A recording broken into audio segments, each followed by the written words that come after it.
지난주에는 병원 검진을 오랜만에 하신 성도님도 계시고 또 장거리 운전을 출발하신 성도님도 계십니다.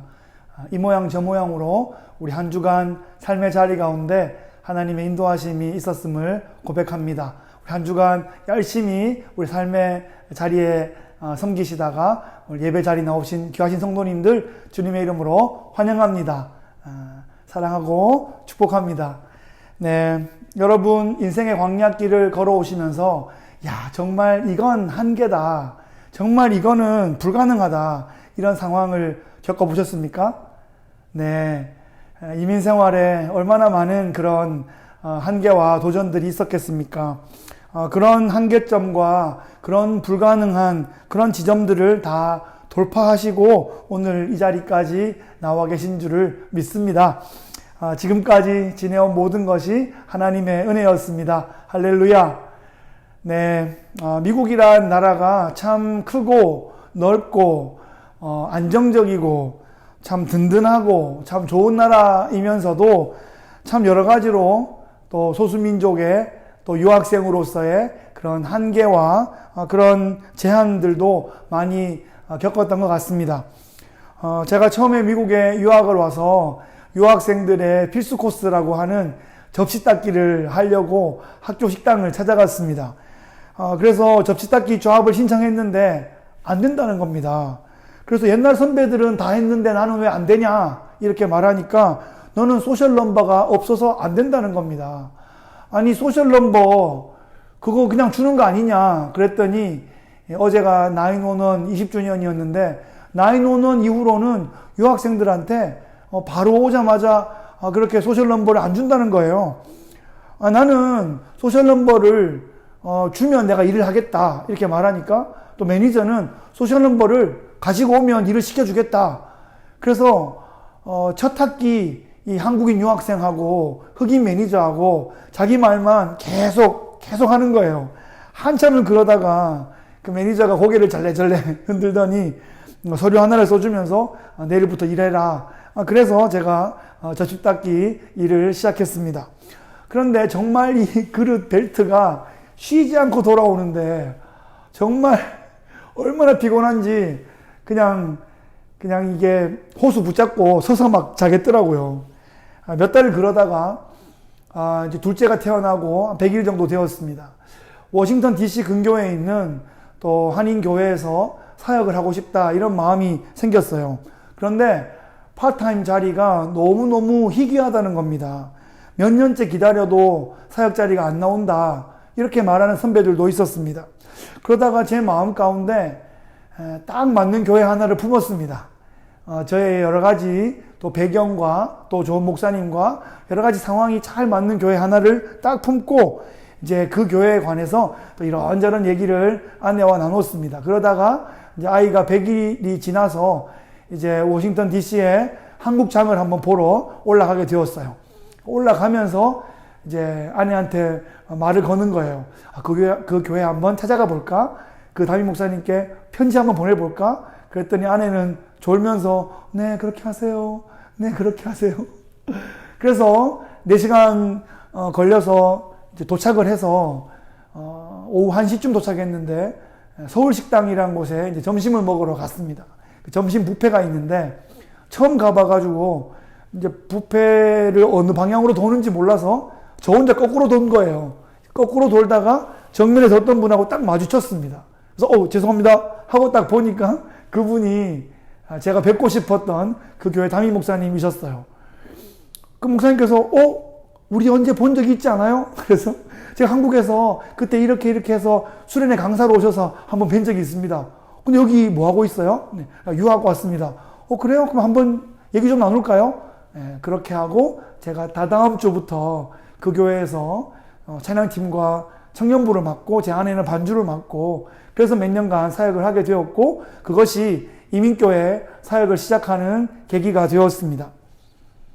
인생을 돌아보면 내가 준비하고 내가 노력해서 열심히 걸어온 것 같은데 사실은 하나님께서 앞서 행하시며 또 길을 열어주셨다는 것을 지나고 나면 깨닫게 됩니다. 이스라엘이 이집트에서의 오랜 노동의 시간들과 또 거친 광야의 시련의 시간들을 거쳐서 드디어 요단강 앞에 섰습니다. 드디어 광야의 시대를 끝내고 적과 꿀이 흐르는 약속의 땅으로 입성하기 직전 바로 그 경계선 앞에 선 것입니다.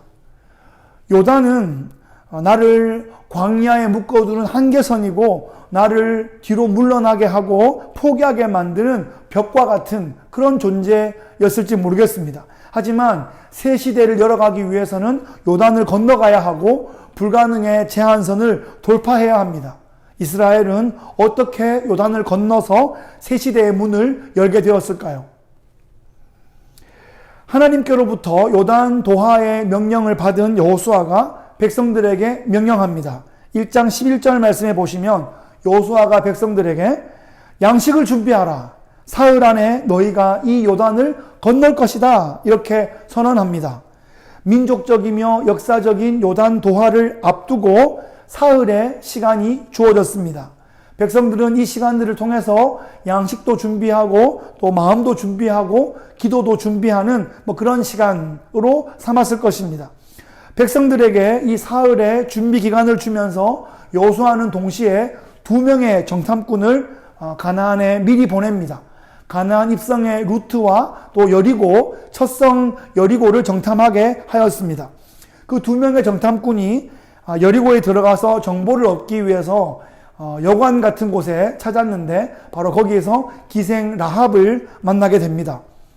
그녀는 이미 상천하지의 그런 이스라엘 여호와 하나님에 대한 믿음을 그 이스라엘에 대한 소식을 듣고 이미 마음에 품고 있었습니다. 그녀는 정탐꾼을 숨겨주었고 그들의 탈출을 도와주었고 나중에 여리고를 점령하게 될 때 나의 가족들을 구원해달라 하는 그런 약조를 서로 맺게 되었습니다. 라합이 여리고의 병사들을 따돌리고 2 정탐꾼에게 높은 산에 올라가서 사흘 동안 기다렸다가 그들을 완전히 따돌린 후에 안전하게 되었을 때 돌아가라. 이렇게 탈출 전략을 알려줍니다. 사흘이라는 시간. 그 사흘 동안 백성들은 자기 진영에서 요단 도하를 여러 가지 모양으로 준비하고 있습니다. 같은 기간에 정탐꾼들은 산 바위 틈에서 하나님의 보호하심을 받고 있는 중이었습니다. 카메라는 각각 돌아가지만 하나님은 그 사흘이라는 시간 동안 모든 백성들을 구석구석 세심하게 살피고 있는 중이었습니다. 3장 1절 말씀해 보시면 여호수아가 정탐꾼을 파송했던 그 시딤에서 출발해서 백성들을 이끌고 요단강가로 더 가까이 이동해서 사흘 동안 거기에서 수경을 하였습니다. 그 기간 동안 정탐꾼들은 여리고에서 탈출해서 요단강을 건너자마자 이제 바로 가까이에 이스라엘의 수경지가 있는 것을 발견하고 거기서 여호수아에게 이제 여리고 정탐 보고를 합니다. 40년 전에도 정탐 보고 사건이 있었는데 그때와는 완전히 분위기가 달라졌습니다. 그때는 12명을 보내어서 그 중에 10명이 아주 자포자기하고 반역하는 바람에 40년 동안 온 민족이 광야에서 방황하며 연단받으며 그렇게 준비해야 되는 그런 시간을 갖게 되었습니다. 그런데 이번에는 그럴 시간이 없어요. 그래서 정말 믿음의 정탐꾼 2명만 딱 골라서 보내었고 하나님께서 예비해 두신 라합을 통해서 그 하나님을 높이고 이스라엘의 승리를 확신하고 이스라엘을 축복하는 그런 메시지를 마치 하나님께서 라합을 통하여 대언하시는 그런 메시지를 듣고 여호수아에게 보고하였습니다. 여호수아가 그 이야기를 또 리더들에게 또 온 백성들에게 전해주자 온 백성들은 큰 위로와 격려와 확신을 얻게 되었을 것입니다. 하나님 나라의 일이 진행될 때 이곳 저곳에서 동시다발적으로 하나님께서 세우신 당신의 사람들을 통해서 합력하여 선이 이루어지는 그런 역사를 보게 됩니다. 지금 우리가 생각해야 될 것은 하나님의 나라에서 어떤 일이 벌어지고 있는가, 그 일에 나를 어떤 역할로 세우고 계신가 하는 것을 우리가 잘 이해해야 됩니다. 그리고 그 역할에 충실하는 것이 내가 나의 인생 무대를 통해서 나의 인생의 감독이신 하나님 앞에 보여드려야 할 핵심적인 과업이 되겠습니다. 사흘이 지났습니다. 드디어 결전의 날이 밝았습니다. 관리들이 텐트 사이로 이리저리 뛰어다니면서 외칩니다. 너희는 레위 사람 제사장이 너희 하나님 여호와의 언약궤를 메는 것을 보거든 너희가 있는 곳을 떠나 그 뒤를 따르라. 이렇게 말합니다. 이 요단 도하의 출발 신호는 제사장들이 언약궤를 메고 일어서는 것입니다. 사흘 동안 짐도 싸고 마음도 다잡고 또 긴장과 설렘의 시간을 보내었습니다. 이제 언약궤가 움직이기 시작하면 그 뒤를 따라가면 됩니다. 간단하죠? 단순합니다. 복잡하지 않습니다. 언약궤를 주목하고 있다가 그 언약궤가 움직이기 시작하면 앞에서부터 차례대로 일어나서 척척척척 따라가면 되는 것입니다. 단 언약궤보다 앞서면 안 됩니다. 언약궤가 가는데 가만히 앉아 있어도 안 됩니다. 언약궤를 따라가야 합니다. 2000규빗의 거리를 두고 따라가라 이렇게 오늘 본문이 말하고 있습니다. 2000규빗은 약 1km 조금 못 되는 그런 정도의 거리입니다. 꽤 먼 거리죠. 맨 선두가 언약궤를 바로 따라 붙으면 뒤에서는 언약궤가 전혀 보이지 않을 것이기 때문에 아마 멀리서도 그 햇빛에 반짝이는 황금빛 언약궤를 좀 보라고 그런 기회를 주시는가 이런 생각도 해보았습니다. 여하튼 이 언약궤와 백성들 사이에 시간과 또 거리를 둠으로써 요단강 도하를 훨씬 더 원활하게 하고자 하는 그런 플랜이었던 것 같습니다. 언약궤는 이 성막의 그 지성소 안에 있는 핵심 기물이죠. 언약궤는 하나님의 임재의 상징입니다. 언약궤 안에는 십계명의 두 돌판이 들어있고 만나를 담은 항아리가 들어있고 또 아론의 쌍난 지팡이가 들어있습니다. 그 만나 항아리와 아론의 쌍난 지팡이는 이제 임시로 넣었던 것인데 언약의 두 돌판은 계속해서 퍼머넌트하게 넣어두었던 것입니다. 이 언약궤가 겉으로 보기에 금으로 되어 있고 화려하고 또 팔면 값어치도 나갈 것 같습니다만 그 자체로는 사실 아무런 의미가 없습니다. 언약궤가 중요한 것은 그 안에 하나님의 말씀이 담겨 있기 때문입니다. 백성들이 제사장의 뒤를 따라가는 것 같지만 제사장의 어깨에 매어 있는 언약궤를 따라가는 것이고 그 언약궤 안에 있는 언약의 두 돌판 하나님의 말씀을 따라 순종하고 있는 것입니다. 그러니까 이 요단은 우리의 힘이나 능이나 어떤 배경이나 그 어떤 것으로 건너는 것이 아니라 말씀에 순종하고 말씀의 길을 따름으로써 건너는 것이다 하는 것을 확인해 주고 있습니다. 백성들은 이 언약궤에서 시선을 놓치지 않고 성실하게 따라가야 합니다. 뒷사람은 앞사람을 따라가고 앞사람은 또 뒷사람을 끌어주면서 서로 돕고 신뢰하며 이 요단강 도하를 해야 합니다. 이 뒤를 따른다는 것은 쉬운 것 같지만 그리 쉽지 않을 수 있습니다. 자기의 마음이 높아지면 시기와 질투와 불평과 원망과 비판과 이런 말들이 나오기가 쉽습니다. 반항하게 되기도 쉽고요. 순종하게 되기는 정말 쉽지 않습니다. 그러니까 하나님의 나라는 모든 백성이 같은 마음으로 서로 도우면서 순종할 때 조금씩 열려지는 그런 하나님 나라의 비밀이 거기에 있는 것입니다. 온 백성들이 언약궤를 따라서 전진해 나갑니다. 각 지파별로 깃발을 들고 그룹을 지어서 진군해 나갔을 것입니다. 하나님의 군대가 출정하는 모습 같습니다. 보기에는 너무 멋지고 좋은데 하나님께서 다시 한번 명하십니다. 백성들의 마음의 상태를 잘 준비하도록 하기 위해서 5절 말씀에 너희는 자신을 성결하게 하라. 여호와께서 내일 너희 가운데 기이한 일을 행하시리라. 이렇게 말씀하십니다. 하나님은 이 백성들의 마음을 성결하게 준비하라고 지시하셨습니다.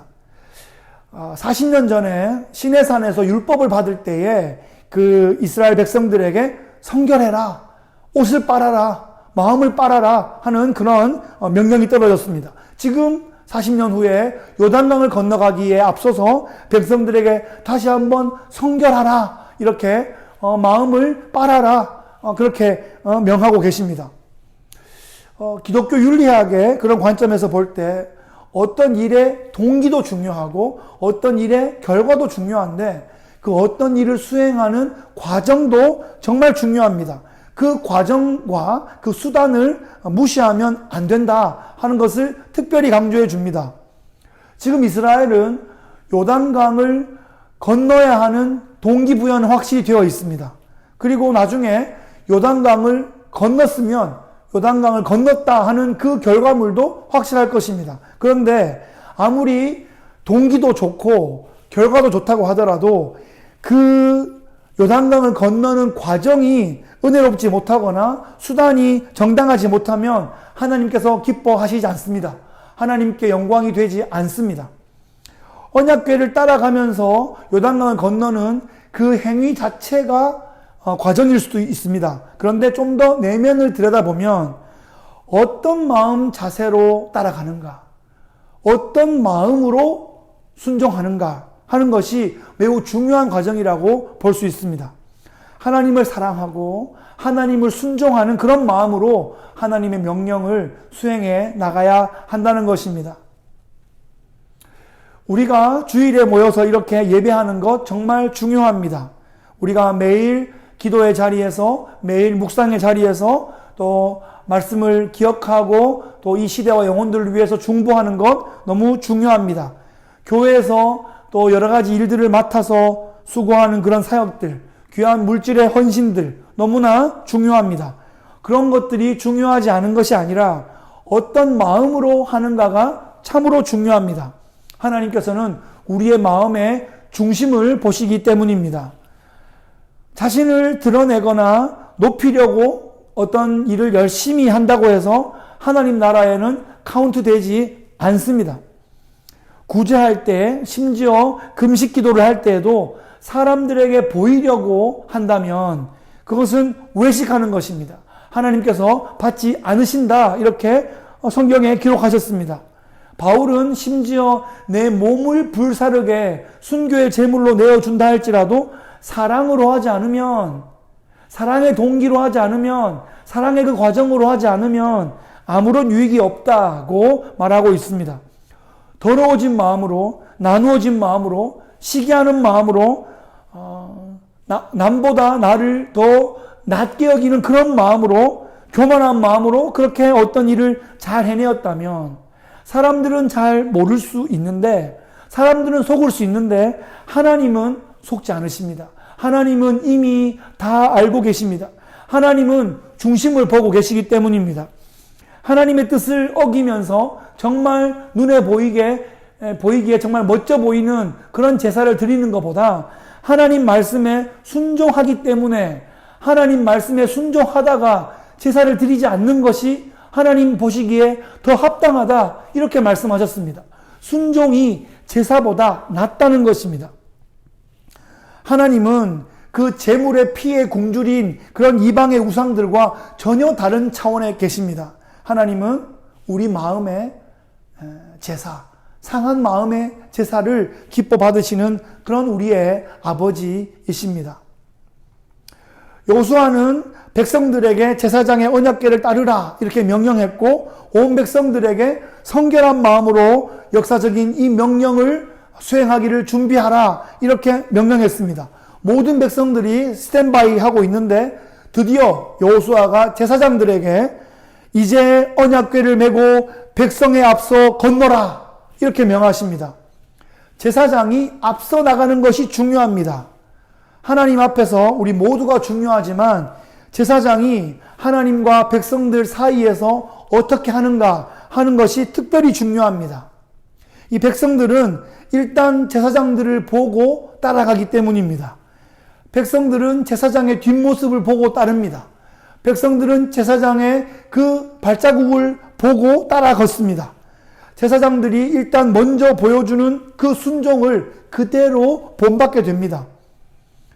이 제사장들은 레위 자손으로서 성전과 제사와 예배에 관련된 그런 일들을 섬기고 백성들을 대표해서 하나님 앞에 나아가고 또 하나님과 백성들 그 사이에서 둘을 연결하는 중보자의 역할을 감당합니다. 요즘에 비유해 보자면 교회의 여러 사역들을 맡은 리더들을 제사장의 역할을 감당한다 이렇게 볼 수 있겠습니다. 그런데 좀 더 넓은 의미로 이해해 본다면 세상에 대해서 교회 공동체 전체가 제사장적 공동체 역할을 감당한다. 이렇게 볼 수 있겠습니다. 그러니까 우리 모두가 하나님 앞에서 왕같은 제사장으로 부름받았기 때문에 하나님과 이 세상을 연결해주는 그런 왕같은 제사장의 공동체이다. 이 말씀이죠. 그래서 오늘 우리를 이 본문 가운데 백성들의 자리에 우리를 대입하기도 하면서 또 동시에 제사장들의 그 자리에 우리를 대입해 봐도 성경적으로 우리가 충분히 적용할 수 있는 부분이라는 말씀입니다. 여호수아가 제사장들에게 다시 명령합니다. 8절에서 너희가 요단 물가에 이르거든 요단에 들어서라. 마침 요단강은 그 헐몬산에 그 눈이 녹는 그런 시기여서 마른 하늘 아래에서 마치 홍수가 난 것처럼 물이 아주 강둑까지 찰랑찰랑하는 그런 시기였습니다. 아니 1년 중에 날을 골라도 꼭 이런 날을 고르나 백성들이 그렇게 원망해야 할까요? 하나님께서 모르셨을까요? 아니 하나님께서는 일부러 이런 시즌을 고르신 것 같습니다. 내 힘으로는 안 되는구나. 하나님을 의지할 수밖에 없구나 하는 생각 때문에 말이죠. 13절을 보면 온 땅의 주 여호와의 궤를 맨 제사장들의 발바닥이 요단물을 밟고 멈추면 요단물 곧 위에서부터 흘러내리던 물이 끊어지고 한 곳에 쌓여 서리라. 이렇게 말씀하십니다. 그렇죠. 하나님은 다 계획이 있으셨습니다. 제사장들이 언약궤를 메고 흐르는 요단강 물에 첫 발을 내딛고 물을 밟고 서 있으면 그때 하나님께서 요단강 물을 갈라주시겠다, 멈추어 주시겠다 이렇게 예고하십니다. 갈라져 있는 물을 보고 발을 내딛는 것이 아니라 여전히 물이 흐르고 있고 백성들은 뒤에서 따라오고 있는데 이 제사장들이 이 범람하는 이 요단강에 발부터 담그는 것입니다. 믿음이 필요했습니다. 네, 그렇습니다. 믿음입니다. 현실은 아직 물이 찰랑찰랑한데 하나님의 말씀은 발을 이 물에 딱 내디디면 물이 멈춘다 하는 것입니다. 그 말씀을 믿는 것이 믿음입니다. 그 믿음이 실상이고 그 믿음이 증거입니다. 그러니까 믿음은 덮어놓고 믿는 그런 뜬구름 잡는 그런 소리가 아닙니다. 하나님께서 말씀하신 것, 하나님 약속하신 것, 그것을 꽉 붙잡는 것, 그것이 믿음입니다. 제사장들이 이 발을 물가에 내디뎠습니다. 그랬더니 위에서부터 흘러내리던 물이 그쳤다. 이렇게 성경이 기록하고 있습니다. 홍해 도화 때처럼 밤새도록 동풍이 불어서 물이 갈라져 있는 상태가 아니라 많은 물이 이렇게 막 흘러오고 있는데 거기에 발을 딱 내딛었더니 그 급류를 이루면서 산사태를 일으켜가지고 이 다량의 돌과 흙이 막 무너지면서 물길을 딱 막아서 천연 토사댐이 만들어져서 물을 막아주신다. 이런 말씀입니다.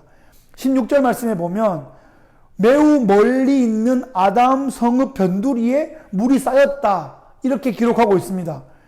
이 아담 성읍은 이스라엘이 요단을 건넌 지점으로부터 상류로 한 30km 정도 위에 있는 성읍입니다. 꽤 멀죠.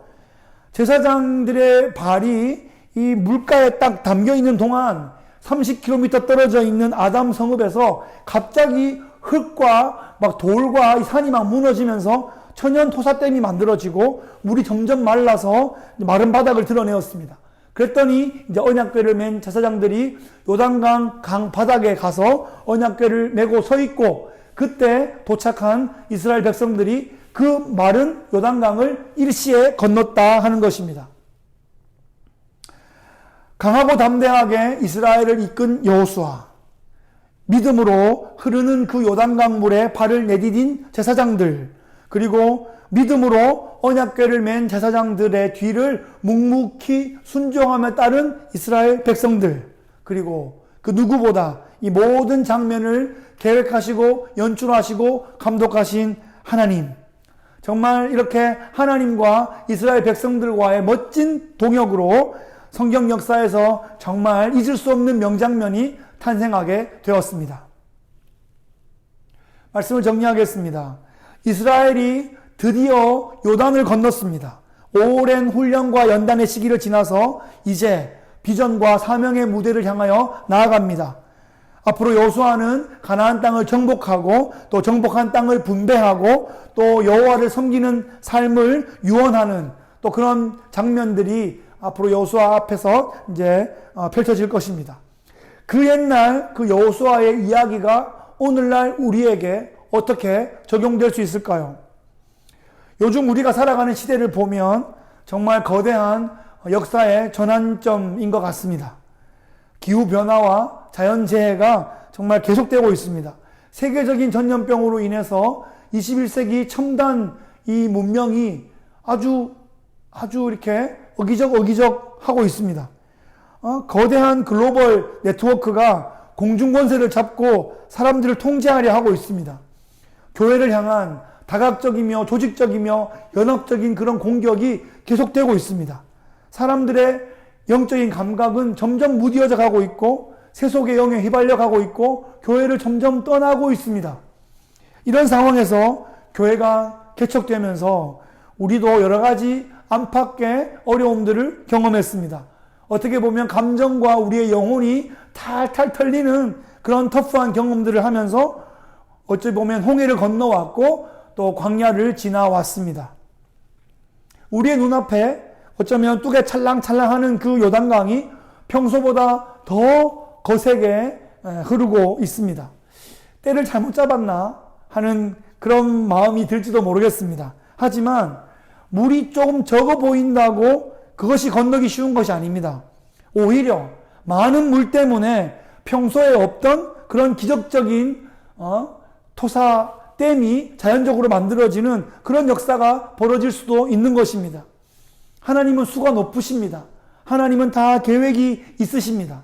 우리가 해야 할 것은 우로나 좌로나 치우치지 아니하고 말씀을 주야로 묵상하고 그 가운데 기록한 대로 다 지켜 행하기 위하여 노력하는 것입니다. 믿음으로 꽉 붙잡고 전진해 나가는 것입니다.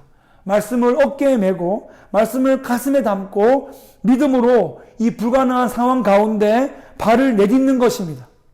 우리는 우리가 할 수 있는 일을 하는 것입니다. 그러면 하나님께서 하나님의 일을 하실 것입니다.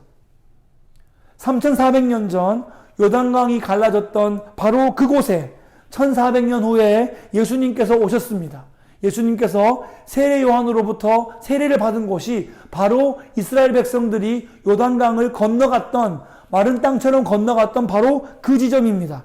그 옛날 요단강이 갈라졌던 것처럼 예수님이 세례 받으신 날 하늘이 갈라졌습니다. 그리고 메시아의 사역은 시작되고 사탄은 정복되고 하나님 백성들은 구원받게 되었습니다. 그 후로 2000년 동안 전 세계 민족과 방언들에서 예수 그리스도를 믿는 그런 복음의 역사가 계속되고 있습니다. 지금도 주의 순결한 신부의 공동체가 세워지고 있습니다. 지금도 교회가 개척되고 있습니다. 그런데 한 영혼을 얻는 것, 그것이 우리의 능력으로 되는 것이 아니라는 것입니다. 어찌 보면 불가능한 일입니다. 하지만 여호수아와 제사장들과 백성들처럼 하나님의 말씀대로 하나님의 명령대로 우리가 기쁨으로 순종해 나간다면 기적을 경험하게 될 것입니다. 그 옛날 그 믿음의 용사들처럼 오늘날 믿음으로 우리 앞에 놓여있는 그 요단을 가르고 우리가 불가능을 돌파해 나가시는, 그래서 적과 꿀이 흐르는 가나안 땅의 정복의 역사를 기록하시는 믿음의 용사들 되시기를 예수 그리스도의 이름으로 축복합니다.